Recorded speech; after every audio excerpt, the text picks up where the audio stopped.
Breaking news చూస్తున్నాం. ఉద్యమకారుల సమస్యలపైన పిడమర్తి రవి చేసిన వ్యాఖ్యలు ఇప్పుడు రాష్ట్ర రాజకీయాల్లో చర్చనీయాంశంగా మారాయి. కాంగ్రెస్ ప్రభుత్వంపై ఆయన ఇప్పుడు తీవ్ర విమర్శలు గుప్పించారు. ఉద్యమకారులకు ఇచ్చిన హామీల అమల్లో ప్రభుత్వం విఫలమైందని చెప్పి ఆరోపించారు. గత బీఆర్ఎస్ ప్రభుత్వం కొంతమేర హామీలను అమలు చేసిందని పేర్కొన్న ఆయన ప్రస్తుతం ప్రభుత్వం మాత్రం ఉద్యమకారులను నిర్లక్ష్యం చేస్తోందని చెప్పి విమర్శించారు. ఇక ఉద్యమకారుల సమస్యలపై స్పష్టమైన నిర్ణయాలు తీసుకోవాలని, వారి డిమాండ్లను వెంటనే పరిష్కరించాలని చెప్పి ఆయన కోరారు.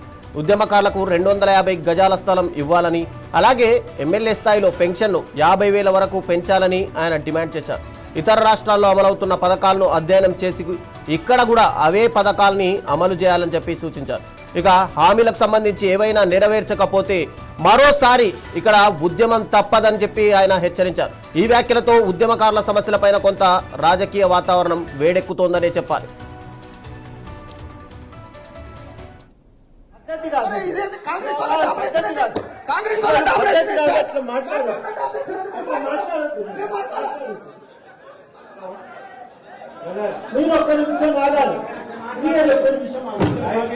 పార్టీ మీటింగ్ కాదు, కాంగ్రెస్ కాదు, బీజేపీ కాదు, టీఆర్ఎస్ కాదు, ఓయూ విద్యార్థులది.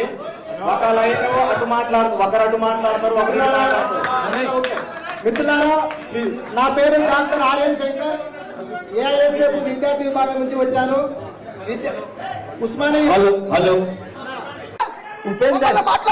ఉపేందర్ అది పద్ధతి కాదు.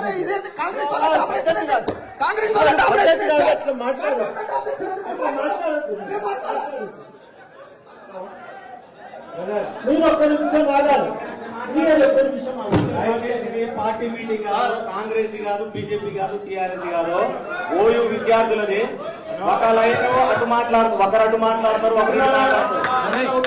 మిత్రులారా, నా పేరు డాక్టర్ ఆర్ఎన్ శంకర్, ఏఐఎస్ఎఫ్ విద్యార్థి విభాగం నుంచి వచ్చాను.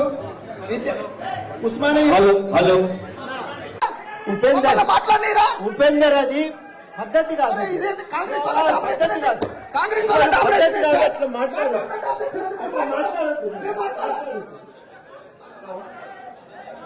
మీరు ఒక్క నిమిషం వాదాలి. పార్టీ మీటింగ్ వస్తుందా? దయచేసి కమిటీ చైర్మన్ గారు కూర్చోవాలి. కమిటీ చైర్మన్ గారు కూర్చోండి. ఇది రాజకీయాలు చేసుకోవాల్సినటువంటి సమయం కాదు. దయచేసి ఉద్యమకారులకు సవినయంగా విజ్ఞప్తి చేస్తున్నా, మీకు దండం బట్టి చేతులెత్తి దండం బట్టి వేడుకుంటున్నా, రాజకీయాలు చేయొద్దు. దయచేసి ఉద్యమకారులకు న్యాయం జరగాల్సినటువంటి సమయం ఇది. న్యాయం చేసుకోవడానికే మనం అందరం కూడా ఇక్కడికి వచ్చినాం. ఇక్కడ ఒక కమిటీ వేసి ఇది ఒక శుభ పరిణామం. కోట శ్రీనివాస్ గారు మీరు కూర్చోవాలి. వస్తుందా? దయచేసి కమిటీ చైర్మన్ గారు కూర్చోవాలి. కమిటీ చైర్మన్ గారు కూర్చోండి. ఇది రాజకీయాలు చేసుకోవాల్సినటువంటి సమయం కాదు. దయచేసి ఉద్యమకారులకు సవినయంగా విజ్ఞప్తి చేస్తున్నా, మీకు దండం బట్టి చేతులెత్తి దండం. ఉద్యమకారులకు సంబంధించినటువంటి సమస్యలు గత ప్రభుత్వ హయాంలో కొంతవరకు నెరవేరినా కూడా ఇప్పుడు మాత్రం ఈ ప్రభుత్వ హయాంలో ఉద్యమకారుల సమస్యలు ఏమీ కూడా నెరవేరలేదు అని చెప్పి పిడమర్తి రవి చేసినటువంటి వ్యాఖ్యలు ఇప్పుడు రాష్ట్ర రాజకీయాల్లో ఒక రకంగా సంచలనంగా మారాయని చెప్పుకోవాలి. అయితే ఈరోజు చూస్తుంటే కనుక గతంలో ఏవైతే ఇళ్ల స్థలాలకు సంబంధించినటువంటి హామీ ఇచ్చారో ఆ ఇళ్ల స్థలాల హామీ కూడా నెరవేరలేదు. పూర్తిగా ఉద్యమకారులకు సంబంధించి ఎలాంటి పోస్టులు కూడా ఇవ్వలేదు అని చెప్పి పిడమర్తి రవి అయితే ఘాటు వ్యాఖ్యలు అయితే చేశారు. అయితే ఇదే అంశానికి సంబంధించి మరింత సమాచారం మా ప్రతినిధి రాజ్ కుమార్ అందిస్తారు. రాజ్ కుమార్, చెప్పండి.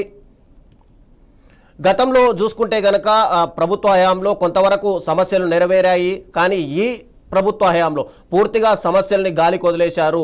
ఉద్యమకారులకు రావాల్సినటువంటి ఏవైతే హామీలు ఉన్నాయో వాటన్నిటిని కూడా అసలు ఎలాంటివి కూడా నెరవేర్చలేదు అని చెప్పి పిడమర్తి రవి చేసిన వ్యాఖ్యలు ఇప్పుడు సంచలనం. దీనిపైన అటు ప్రభుత్వానికి కానీ ప్రతిపక్షాలు కానీ ఏమంటున్నాయి? Right Ravichandra, good afternoon.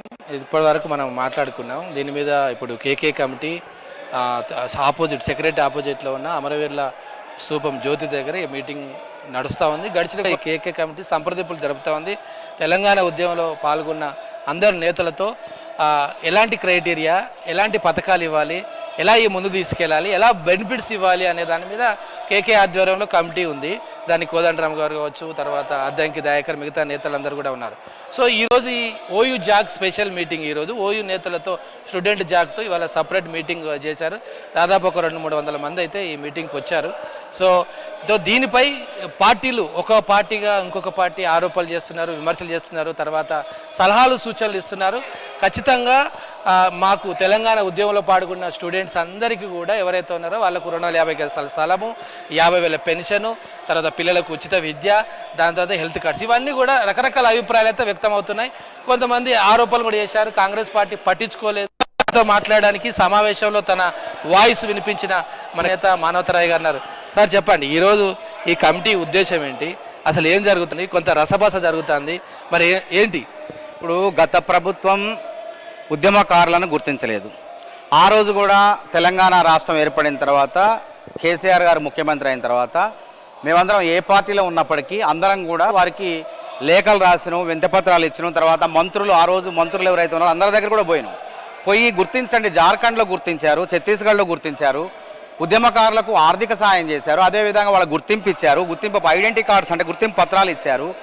అదేవిధంగా వాళ్ళకు పెన్షన్లు ఇచ్చారు జార్ఖండ్లో. అట్లనే కూడా ఇవ్వమంటే ఆ ప్రభుత్వం మా వెనుకలను పట్టించుకోలేదు. కానీ ఈరోజు ముఖ్యమంత్రి రేవంత్ రెడ్డి గారి మతంలో మరి ఒక వారి క్యాబినెట్ ఒక కమిటీని వేసింది, ఉద్యమకారులను గుర్తించే కమిటీని వేసింది. కేశవరావు గారు చైర్మన్గా, అదేవిధంగా కోదండరామ్ గారు సభ్యులుగా, అద్దంకి దయాకర్ గారు ఎమ్మెల్సీగా, అదే రాముల్ నాయక్ గారు, అదేవిధంగా మోతే శోభన్ రెడ్డి గారి నేతృత్వంలో కమిటీ వేసి ఈరోజు మమ్మల్ని పిలిచారు. చాలా ఇది శుభపరిణామం, చాలా సంతోషకరం. నిజంగా ఒకప్పుడు బిచ్చగాళ్ళు అనేది, ఉద్యమకారులు అంటే బిచ్చగాళ్ళు అనేది. కానీ ఇలా రేవంత్ రెడ్డి గారి పరిపాలనలో ఉద్యమకారులు బిచ్చగాళ్ళు కాదు, 250 గజాల కోటీశ్వర స్థలాలున్న కోటీశ్వర్లు చేస్తుంది రేవంత్ రెడ్డి గారి ప్రభుత్వం. నిజంగా ఉద్యమకారులకు వరం ఇచ్చిండు రేవంత్ రెడ్డి అని చెప్పి వీళ్ళందరం కూడా సంతోషంగా ఉన్నాం. ఎవరు కూడా అసంతృప్తిగా లేరు. ఎందుకంటే హైదరాబాద్లో మేమంతా ఉస్మానియా యూనివర్సిటీ వేదిక ఉద్యమాలు చేస్తే ఇలా హైదరాబాదు ఎక్కడిచ్చినా సరే 250 గజాల ఫ్యూచర్ సిటీనా, ఈ సిటీలో ఎక్కడిచ్చినా సరే దాదాపు 1.5-2 కోట్లు విలువ ఉన్నది. అదేవిధంగా దాంతోపాటు మరి స్థలం ఇచ్చారు, కానీ దాన్ని కాపాడుకోవాలంటే కొంత నిధులు కూడా కావాలి, ఆర్థిక సాయం కూడా కావాలి. ఇల్లు కట్టుకోవాలన్నా ఏదన్నా కనీసం 10 లక్షల 15 లక్షల ఆర్థిక సాయం కూడా ప్రభుత్వాన్ని చేయాలని కోరుతున్నాం. అదేవిధంగా ఉద్యమకాలంలో చాలామంది త్యాగాలు చేసి ఆ 10 ఏళ్ల కాలంలో ఉద్యోగాలు అర్హత ఉన్నప్పటికీ ఆ ఉద్యోగాలు చేయకుండా బహిష్కరించి, ఉద్యోగ నోటిఫికేషన్లు బహిష్కరించి తెగించి కొట్లాడిను. కాబట్టి ఈరోజు ఉద్యోగ నియామకాల్లో ఎవరైతే ఉద్యమకారులు ఉన్నారో, అంటే రాజకీయాల్లో పోయేవాళ్ళు పోతారు, వేరే రంగాల్లో స్థిరపడ్డారు కొంతమంది డాక్టరేట్లు పూర్తయినటువంటి ఉద్యమకారులు ఇప్పటికి కూడా యూనివర్సిటీలో పోస్టులు వేయలే 13 ఏళ్ళుగా. కాబట్టి ఒకవేళ రాష్ట్ర ప్రభుత్వంలో ఏమైనా ఉద్యోగాలు ప్రకటన వస్తే అందులో వారికి 5% 10% హారిజాంటల్ పద్ధతి అంటే సమాంతర పద్ధతులు రిజర్వేషన్ కల్పించాలి. జార్ఖండ్లో అదే చేశారు. అదేవిధంగా ఉద్యమకారులకే కాకుండా వాళ్ళ కుటుంబ సభ్యులకు కూడా, ఎందుకంటే గుర్తింపు పత్రాలు ఏముంటాయి కాబట్టి వాళ్ళ కుటుంబ సభ్యులను కూడా గౌరవించుకునే విధంగా ఉద్యోగాలు రిజర్వేషన్లు కల్పించారు. అదేవిధంగా ఆరోగ్యపరమైన వైద్య సేవలు ఉచితమైనటువంటి, ఎక్కడికి పోయినా ఏ కార్పొరేట్ హాస్పిటల్కి పోయినా సరే వైద్యం ఉచితంగా ఇచ్చే విధంగా కూడా గుర్తించాలని చెప్పి మేము కమిటీకి పేర్కొనడం జరిగింది. అదేవిధంగా ఇచ్చే స్థలాలు ఏవో హైదరాబాద్లోనే ఇవ్వండి, ఎందుకంటే మేము హైదరాబాద్లో వేదిక ఉద్యమాలు చేసినాం కాబట్టి హైదరాబాద్లో ఇవ్వాలని చెప్పి మేమందరం కూడా కోరుతున్నాం. కాబట్టి మానవతరాయ్ గారు, ఇప్పుడు ఈ మీటింగ్లో ఒక యూనిటీ లేనట్టుగా స్పష్టంగా కనబడుతుంది. అంటే ఇప్పుడు పిడమర్తిరావు గారు మాట్లాడారు, ఇంకొంతమంది మాట్లాడారు. కాంగ్రెస్ పార్టీ అధికారంలోకి వచ్చిన తర్వాత ఏమీ చేయలేదు, 2.5 సంవత్సరాలు అవుతుంది, లేకపోతే మరో ఉద్యమం ఆయన హెచ్చరించాడు. సో ఆయనతో పాటు ఇంకొంతమంది, సో అందరూ ఉద్యమకారులే కాబట్టి ఆ విధంగా మాట్లాడతారు. ఇక్కడ పార్టీలు ఏం లేవు. ఈ కమిటీ పిలిచింది ఏంది, పార్టీలకు అతీతంగా అన్ని పార్టీలను పిలిచారు. ఇక్కడ ఇందులో బీజేపీ, కాంగ్రెస్, బీఆర్ఎస్ పార్టీ వాళ్ళు కూడా ఉన్నారు. కాబట్టి అందరికీ వస్తాయి. ఇప్పుడు బీఆర్ఎస్లో క్రియాశీలకంగా మాజీ మంత్రులుగా ఉన్న వాళ్ళు, ఎంపీలుగా పనిచేసిన వాళ్ళు కూడా ఆహ్వానం అందించారు, వాళ్ళు ఎవరు రాలే. కాకపోతే ఏంటంటే వాళ్ళు చేయని పనిని కాంగ్రెస్ ప్రభుత్వం రేవంత్ రెడ్డి గారి నాయకత్వంలో చేస్తారు కాబట్టి ఆ పేరు కాంగ్రెస్ ప్రభుత్వానికి, రేవంత్ రెడ్డి గారికి వస్తుంది కాబట్టి కొంతమందికి ఇది గిట్టట్లేదు. గతంలో కేటీఆర్ గారు కూడా మొన్న ఒక మీటింగ్లో అన్నాడు, నిజంగా మేము తప్పు చేసినాం, ఉద్యమకారులను గుర్తించకపోవడం అంటూ. ఎందుకు తప్పు చేశారంటే ఇవాళ వాళ్ళ పరిస్థితి అధికారంలో లేరు, ఇవాళ ఉద్యమకారులు రమ్మంటే రావట్లేదు. కానీ ఇవాళ రేవంత్ రెడ్డి గారు చుట్టూ ఉద్యమకారులంతా తిరుగుతున్నారు, మాకు మేలు చేస్తాడు, మాకు వరాలు ఇస్తాడు రేవంత్ రెడ్డి అని చెప్పి. కాబట్టి ఇట్లా కాకుండా అందరికీ ఇస్తున్నారు. కాబట్టి దయచేసి ఎవరు కూడా ఇక్కడ రాజకీయాలు చేయాల్సిన అవసరం లేదు. ఎందుకంటే మీరు చేయకపోగా రేవంత్ రెడ్డి చేస్తా అని చెప్పి ముందుకు వస్తుంటే అడ్డుపట్టడం అనేది పద్ధతి కాదని మేము కోరుతున్నాం వాడిని. ఇప్పుడు ఇలా ఒక అంటే ఓయూ చేసి స్టూడెంట్ చేసి ఇవ్వాలి. సో మీరే ఒక వాయిస్ వినిపిస్తే, ఎందుకంటే మల్టిపుల్ వాయిస్ వినబడితే మీరు చూశారు కదా మీటింగ్లో, కేకే కూడా కొంచెం అసహనం వ్యక్తం చేశారు. సో ఇది నిజంగా ఇప్పుడు 30 నెలలు అవుతుంది, ఇది 31 నెల. మరి ముందుకు వెళ్ళేనా ఈ ఫైలు లబ్ధి దొరికేనా అసలు కాలయాపన? 100% ముఖ్యమంత్రి రేవంత్ రెడ్డి గారి నాయకత్వంలో కాంగ్రెస్ ప్రభుత్వంలో ఉద్యమకారు న్యాయం జరుగుతుంది, జరగబోతుంది. కాకపోతే ఆ ఉద్యమకారులను ఎంపిక చేసేందుకే ఇక్కడ పిలిచింది, ఎట్లా సలహాలు సూచనల కోసం పిలిచారు. అట్లాంటప్పుడు చేయనప్పుడు ఇవన్నీ ఎందుకు చేయాలా? కమిటీయే కూర్చొని కాలయాపన చేయొచ్చు కదా. కాలయాపన కాదు, అతి తొందరలోనే దాదాపు ఉస్మానియా యూనివర్సిటీ విద్యార్థులతో అయిన తర్వాత కాకతీయ యూనివర్సిటీ విద్యార్థులతో భేటీ ఉంది. రాష్ట్రంలో అన్ని యూనివర్సిటీ విద్యార్థులతో భేటీ అయిన తర్వాత ఒక సమగ్రమైనటువంటి నివేదికను ప్రభుత్వానికి ఇచ్చిన తర్వాత తప్పకుండా 250 గజాలు ఇస్తారు. అదేవిధంగా పెన్షన్లు చచ్చేంత వరకు ఉద్యమకారులు ఎవరైతే ఉన్నారో చచ్చేంత వరకు కూడా పెన్షన్లు ఇస్తారు. అదేవిధంగా వారు చనిపోయిన తర్వాత వారి కుటుంబ సభ్యులు ఎవరైతే ఉన్నారో వాళ్ళకు కూడా అవకాశం ఇస్తారని చెప్పి ప్రభుత్వం స్పష్టంగా చెబుతుంది. కాబట్టి ఈ ప్రభుత్వాన్ని శంకించాల్సిన అవసరం లేదు. చిత్తశుద్ధితో పనిచేయబట్టే ఈరోజు ఇక్కడ దాకా వచ్చినాం, అమరవీరుల అమరజ్యోతి కార్యక్రమం దగ్గరకు వచ్చేసినాం. కాబట్టి ఇందులో రాజకీయాలకు తావులేదు, పార్టీలకు తావులేదు, పార్టీలకు అతీతంగా జరుగుతున్న కార్యక్రమం. కాబట్టి అక్కడ మాట్లాడిన వాళ్ళు కూడా చాలామంది రేవంత్ రెడ్డి గారి సర్కారు కృతజ్ఞతలు తెలిపారు. కాబట్టి ఇది జరిగే పరిణామమే, దీంట్లో ఎటువంటి అనుమానాలు లేవని చెప్పి తెలంగాణ ఉద్యమకారులందరికీ నేను తెలియజేస్తున్నాను. ఎంతమంది ఉండొచ్చు ఉద్యమకారు అంటే ఉస్మానియా యూనివర్సిటీలో తిప్పి కొడితే 100 మంది ఉంటారు టోటల్గా మాట లెక్క పెడితే నిజంగా నికార్సుగా ఉద్యమాలు చేసి జైళ్ల పాలై కేసులైన వాళ్ళు, జీవితాలు త్యాగం చేసిన వాళ్ళు మా అంటే 2000 మంది ఉంటారు. 2000 మందికి ఈ యొక్క కార్యక్రమాలు చేయడం పెద్ద నా కష్టమేం కాదు. కాంగ్రెస్ ప్రభుత్వానికి, కాంగ్రెస్ ప్రభుత్వం ఎన్నో చేసింది, తెలంగాణ ఇచ్చింది. ఆ రోజు ఆ 2 నాలుకల దూరంతో వ్యవహరించిన పార్టీలు ఉన్నాయి, ఎన్నో రకాల ఇబ్బందులు పెట్టిన సోనియా గాంధీ గారు నేతృత్వంలో ఆ రోజు పార్లమెంట్లో తెలంగాణ బిల్లు పాస్ చేసినట్టే వేరే పార్టీలు, బీజేపీ కూడా హామీ ఇచ్చింది 97లో 1 ఓటు 2 రాష్ట్రాలను ఇయ్యలేకపోయింది. కానీ తెలంగాణ ఇచ్చింది కాంగ్రెసే. కాబట్టి తప్పకుండా కాంగ్రెస్ ప్రభుత్వంలో రేవంత్ రెడ్డి గారి నాయకత్వంలో ఇప్పుడున్న కమిటీ నేతృత్వంలో కేశవరావు గారు, కోదండరామ్ గారు, మరి ఆ అద్దంకి దయాకర్ గారు, రాముల్ నాయక్ గారు, శోభన్ రెడ్డి గారి నేతృత్వం తప్పకుండా ఉద్యమకారులు. రేవంత్ రెడ్డి గారు ముఖ్యమంత్రి, ఖజానా లేదు, రూపాయి లేదు, మొత్తం చిల్లుబడింది, ఏం లేదని అంటున్నారు. ఎట్లా ఉద్యమకారులకు ఖజానాకు సంబంధం లేదండి. ఆల్రెడీ రేవంత్ రెడ్డి గారి నేతృత్వంలో పొదుపు అనేది పాటిస్తున్నారు. కేంద్రం నిన్ననే చెప్పింది, ప్రపంచ బ్యాంక్ కూడా మొన్న చెప్పింది, రేవంత్ రెడ్డి అప్పులు నియంత్రణ చేస్తాడు. ఆర్థిక సూచీలో మిగతా రాష్ట్రాల కన్నా తెలంగాణ రాష్ట్రం అగ్రభాగాన ఉన్నది, ప్రగతి పదంలో నడుస్తుంది. కాబట్టి ఇప్పుడు ప్రభుత్వం వచ్చిన రోజుల్లో కొన్ని ఇబ్బందులు ఉన్నాయి, కానీ ఆ ఇబ్బందులను అధిగమించుకుంటూ ఇలా 1వ తారీఖునే అవుట్ సోర్సింగ్ ఉద్యోగులకు జీతాలు జమ అవుతున్నాయి. మరి గతంలో 10 ఏళ్లలో 6 నెలలకి 7 నెలలకు వచ్చేది. కానీ అట్లాంటిది ఒక్కొక్క పరిస్థితిని మరి అధిగమించుకుంటూ ఈరోజు ఉద్యమకారులకు మేలు చేసేందుకు ప్రభుత్వం ముందొచ్చింది. కాబట్టి ఒకప్పుడు ఉద్యమకారులకు అవమానాలే మిగిలి, మీరు ఏం చేసి తెలంగాణ కోసం మీరు కొట్లాడితే మీకు ఏం జరగలేదు, మేలు జరగలేదని ఒక అపవాదు తెలంగాణ సమాజంలో ఉన్నది. మమ్మల్ని అదే కదా బిచ్చగాళ్ళ లెక్క చూశారు. కానీ ఇవాళ రేవంత్ రెడ్డి నాయకత్వంలో ఒక్కొక్క ఉద్యమకారుడు ఒక కోటీశ్వరణ చేసేందుకు రేవంత్ రెడ్డి నడుం బిగించడం ఇది మాత్రం వాస్తవం. ఇది సో మొత్తం మీద మరి ఇటు ఉద్యమకారులకు ఖచ్చితంగా గుర్తింపు ఇస్తుంది కాంగ్రెస్ పార్టీ, కాంగ్రెస్ ప్రభుత్వం అని మానవతరాయ్ గారు అంటున్నారు. ఇప్పుడు లోపల ఆల్రెడీ మీటింగ్ జరుగుతుంది, వారి అభిప్రాయాలు వ్యక్తం చేస్తున్నారు, డిమాండ్ చేస్తున్నారు, కొంతమంది సలహాలు సూచనలు ఇస్తున్న పరిస్థితి చూడాలి. మరి ఇవాళ ఈ ఓయూ జాగ్తో మీటింగ్ యా అంటే గతంలో కూడా అటు ఉద్యమకారులకు పూర్తిగా అన్యాయం చేశారు అని చెప్పి కొంతమంది వాదిస్తున్నారు. కానీ ఇక్కడ పిడమర్తి రవి వ్యాఖ్యలు చూస్తే గత ప్రభుత్వంలో మాకు కొంతవరకు న్యాయం జరిగింది అంటున్నారు. ఇక 250 గజాలకు సంబంధించి అంటే ఇప్పుడే మనం చూస్తే కనుక మానవతరాయ్ డైరెక్ట్గా చెప్తున్నాడు 2000 మంది వరకు ఉద్యమకారులు ఉంటారని. కానీ ఆ లెక్కలు ఇంకా ఎక్కువ పెరిగే అవకాశాలు కూడా ఉన్నాయి, ఎందుకంటే అప్పుడు ఉద్యమంలో చాలా మంది చురుగ్గా పాల్గొన్నారు. అయితే ఈ 2000 మందిని ఏ బేసిస్లో తీసుకున్నారు అసలు? అదే ఇప్పుడు ఇదే సమస్యగా మారింది. ఎందుకంటే ఇప్పుడు ఓయూ ఉంది, తర్వాత కాకతీయ యూనివర్సిటీ ఉంది, ఇంకా రకరకాల కొన్ని ఇన్స్టిట్యూట్స్ ఉన్నాయి. ముఖ్యంగా అయితే ఓయూ ప్లస్ కేయూ అనేది చాలా కీలకంగా ఉంది. వీటి ఆధ్వర్యంలోనే ఇవాళ మొత్తం ఉద్యమాలు జరిగినాయి. ఇప్పుడు ఈ స్క్రూటీన్ అనేది ఎలా ఉంటుంది అనేది ఒక పెద్ద ప్రశ్న. ఎందుకంటే ఇప్పుడు మనం చూస్తున్నాం, ఒకసారి మీటింగ్ చేద్దాం రవిచంద్ర, లోపల బయట ఉన్నాం, చాలా గలాట జరుగుతుంది, బయటికి వినబడుతున్నాయి సౌండ్. ఇప్పటివరకు మానవతరాయ్ గారు చెప్పారు, కాంగ్రెస్ తరపున తన యొక్క వర్షన్ అయితే వినిపించాడు. కానీ ఇప్పుడు మనం ఒకసారి ఇక్కడ చూద్దాం, ఒకసారి ఇక్కడ చూసి రైట్. ఒకసారి రవిచంద్ర, ఆల్రెడీ మీటింగ్ అంతా కూడా డిస్టర్బ్ అయినట్టుగా కనబడుతుంది. కొంతమంది బైకాట్ చేశారు, సో బైకాట్ చేసి బయటికి వెళ్తున్నారు. ఒకసారి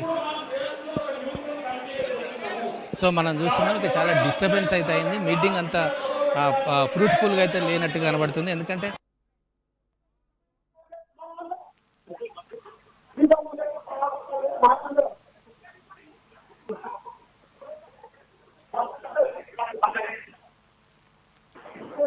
వస్తున్నాడే.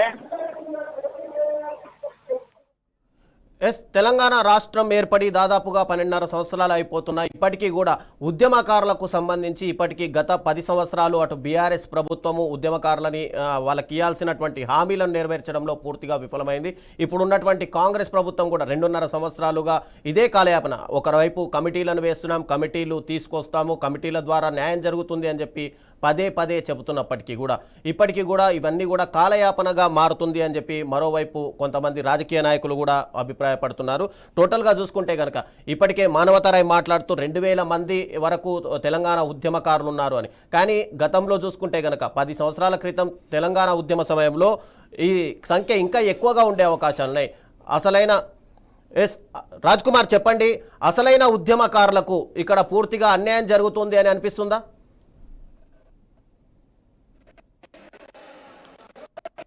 అది కనబడుతుంది. అంటే స్పష్టంగా మానవతరాయ్ గారు మనకు చెప్పారు, కాంగ్రెస్ వర్షన్ చెప్పారు. కానీ ఇప్పుడు లోపల మనం చూస్తే మనం విజువల్ తీసుకోలేకపోతున్నాం లోపల.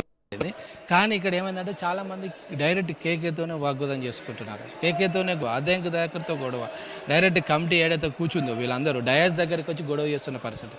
సో దీన్ని బట్టి మనం చూస్తే ఏమవుతుందంటే ఓయూ జాక్ ఏదైతే ఉందో పార్టీలుగా విడిపోయిన నేపథ్యంలో కాంగ్రెస్కు కొంతమంది అనుకూలంగా, బీఆర్ఎస్ కొంతమంది అనుకూలంగా, న్యూట్రల్గా కొంతమంది, సో కొంతమంది అయితే ఉద్యమకారులను సో ఈ నేపథ్యంలో ఇక్కడ చాలా ఇబ్బందిగా మారింది. క్రైటీరియా కూడా, అంటే ఉద్యమకారులను ఎలా గుర్తించాలి అనే క్రైటీరియా చాలా ఇక్కడ ముఖ్యం.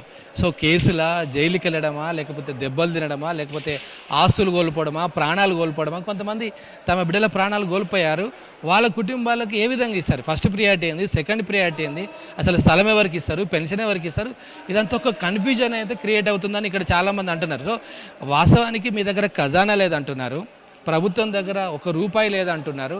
కానీ ఈ కమిటీ ఎలా ఉద్యమకారులకు సంబంధించిన గుర్తింపు కావచ్చు, ప్రయోజనాలు కావచ్చు, అవార్డ్స్ కానీ రివార్డ్స్ కానీ ఎలా ఇస్తారు అనేది ఇక్కడున్న కొంతమంది కాంగ్రెస్కు వ్యతిరేకంగా ఉన్న వర్గాలు అంటున్నాం కదా, వాళ్ళు ఆరోపిస్తున్నది. సో ఇక్కడైతే అంతా రసబస జరుగుతుంది, గందరగోళంగా జరుగుతుంది. మీటింగ్ అయితే సవ్యంగా జరగట్లేదు. ఎందుకంటే నేను చెప్పినట్టుగా ఓయూ జాక్ ఏదైతే వీళ్ళందరూ డిఫరెంట్ పార్టీలకు సపోర్ట్ చేస్తున్నారు. సో దీనివల్ల ఏమవుతుందంటే ఒక ఏకాభిప్రాయం లేని పరిస్థితి. సో కాంగ్రెస్ అనుకూల వాళ్ళు మాట్లాడుతుంటే బీఆర్ఎస్ వాళ్ళు అడ్డుకుంటున్నారు, బీఆర్ఎస్ వాళ్ళు మాట్లాడుతుంటే కాంగ్రెస్ గత ప్రభుత్వమే చాలా బాగా చేసింది, ఎంతో కొంత ఎమ్మెల్యే టికెట్లు ఇచ్చారు.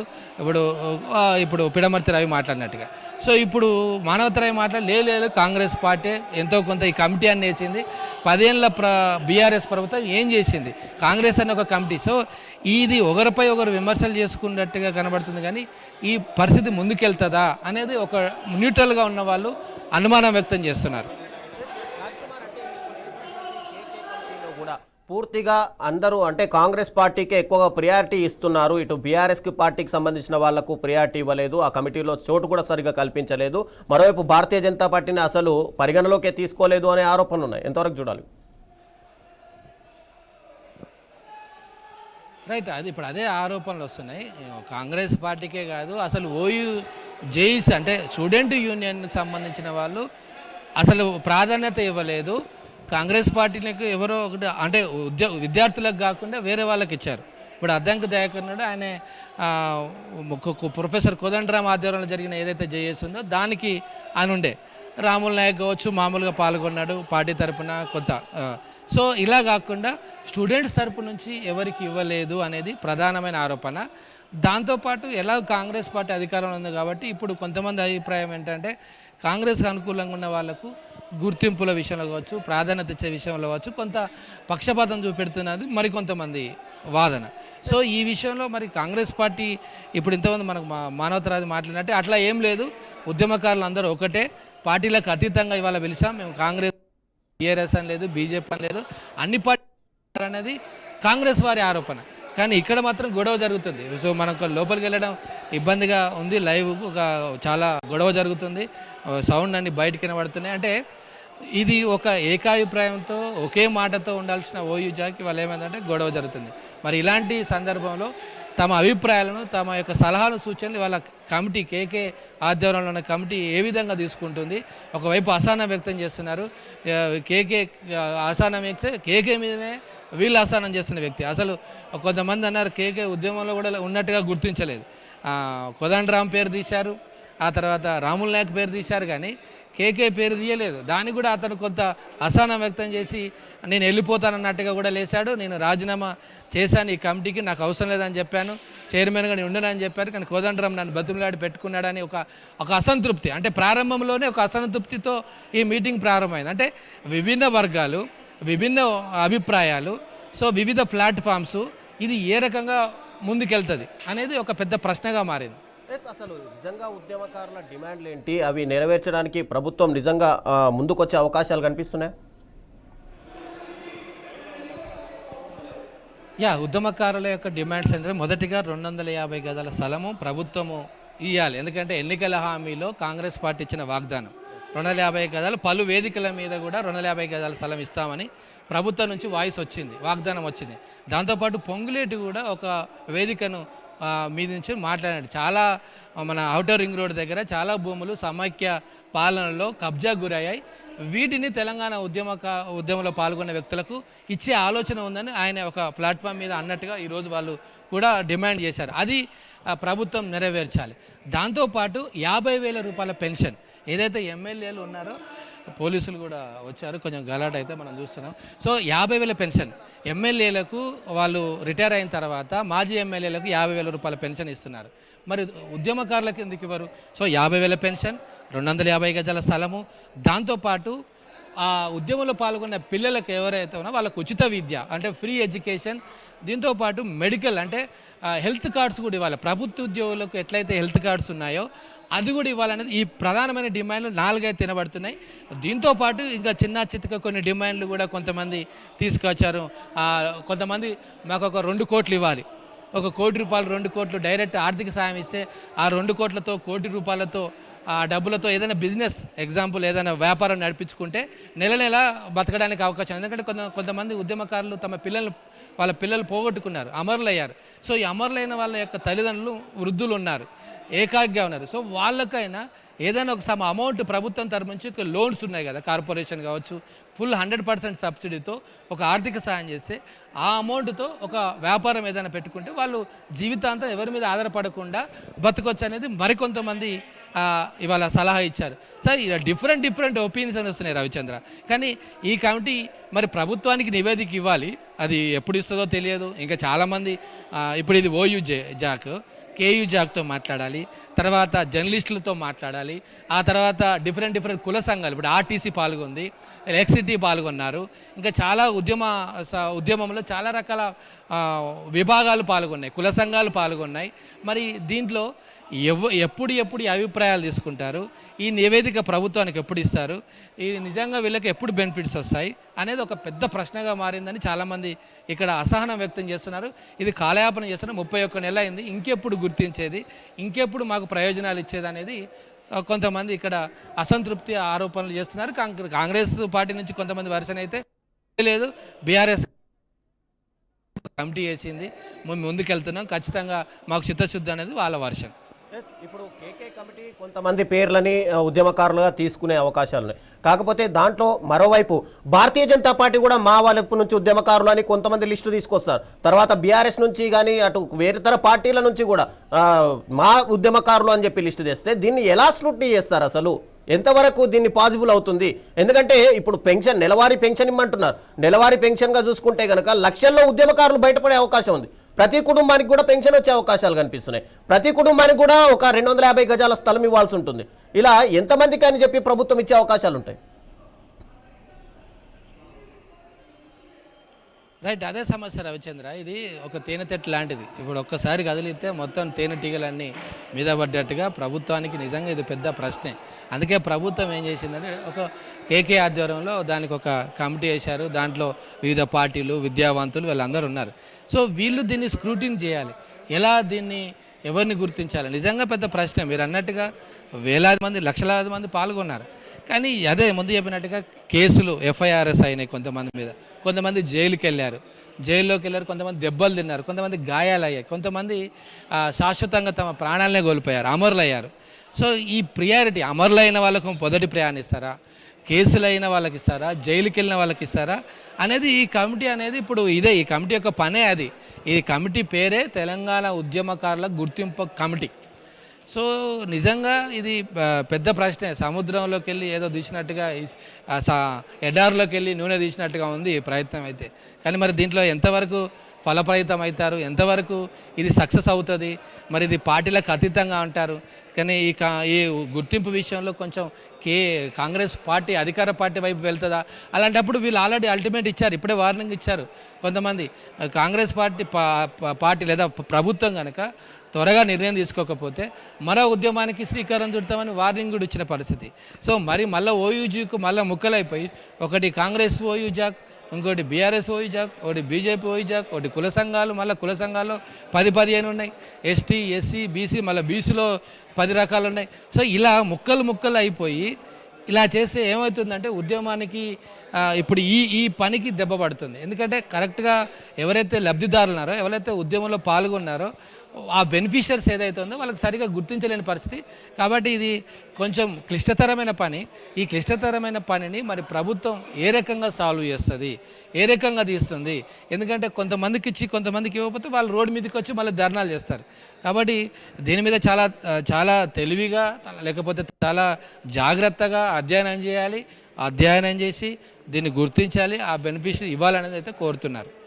ఆల్రెడీ ప్రభుత్వము అధికారంలోకి వచ్చి దాదాపు 2.5 సంవత్సరాలు అయిపోయింది. ఇంకొక 2.5 సంవత్సరాలు, దాంట్లో మనం చూసుకుంటే కనుక ఇంకా సంవత్సరం మాత్రమే ఇంకా ఎలక్షన్ టైంలో ఆడావిడి ఉంటుంది. అయితే కరెక్ట్గా ఇది ఎలక్షన్ టైంకి వచ్చే వరకు తమ పార్టీకి సంబంధించినటువంటి నాయకులకు ఇక ఉద్యమకారులు అని చెప్పి గుర్తించి ప్రయత్నాలు ఏమైనా జరుగుతున్నాయి. ఎందుకంటే ఇప్పటికే అటు ప్రతిపక్ష పార్టీల నుంచి కూడా ఆరోపణలు వస్తున్నాయి. నిరుద్యోగ భృతే ఇస్తామన్న పార్టీ నిరుద్యోగ భృతే ఇవ్వలేదు, ఇన్ని లక్షల మందికి ఎలా పెన్షన్లు ఇస్తారు అనే ఒక ఆరోపణలు ఉన్నాయి. ఎలా చూడాలి అంటే కరెక్ట్గా ఎలక్షన్ టైంకి స్టంట్ కంప్లీట్ అయ్యే అవకాశాలు ఉన్నాయి. రైట్, ఇప్పుడు 31వ నెల, ఈ 32వ నెల వస్తుంది. సో ఇంకా ఆల్మోస్ట్ చాలా తక్కువ టైం ఉంది. మరి ఎలక్షన్ సంబంధించిన ఏర్పాట్లకే ప్రతి పార్టీ ఒక 1 year తీసుకుంటుంది. ఎవరెవరికి టికెట్లు ఇవ్వాలి, ఎవరెవరు అనేది ఇవ్వాలి.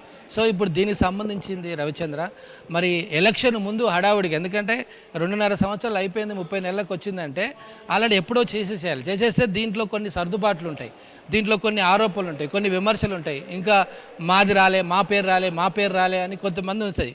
సో అవన్నీ కూడా స్వీకరించాలి. కొంతమందిని ఒకవేళ కమిటీ మర్చిపోవచ్చు, లేదా వాళ్ళు కమిటీ దగ్గరికి రాకపోవచ్చు. సో ఈ నేపథ్యంలో ఎంత తొందరగా వెళితే అంత తొందరగా చేస్తే బాగుంటుంది. కానీ ఎలక్షన్ ముందు కనుక చేసే ఆలోచన కనుక ప్రభుత్వానికి కనుక ఉంటే ఇది చాలా ఇబ్బందిగా మారింది. మేబీ ఏమవుతుంది, రాజకీయ పార్టీలు ఎలక్షన్ స్టంట్లో భాగంగా బిఫోర్ ఎలక్షన్ ఏదో కొంతమందికి ప్రకటించవచ్చు, మేము ఇంతమందిని గుర్తించామని హడావుడిగా చేసే అవకాశాలు అయితే ఉంటాయి లాస్ట్ మినిట్లో అయితే. సో కానీ తొందరగా చేస్తే కొంచెం అది ఫలప్రదంగా ఉంటుంది. లేదు అంటే ఎలక్షన్ ముందే చేస్తే ఇది ఎలక్షన్ స్టంట్ లాగా చేసే అవకాశం, ఎలక్షన్ మైలేజ్ కోసం కూడా చేసే అవకాశాలు అయితే ఉంటాయి, మనం చూస్తాం. Thank you Raj Kumar. కోట శ్రీనివాస్ గారు మీరు కూర్చోవాలి. వస్తుందా? దయచేసి కమిటీ చైర్మన్ గారు కూర్చోవాలి. కమిటీ చైర్మన్ గారు కూర్చోండి.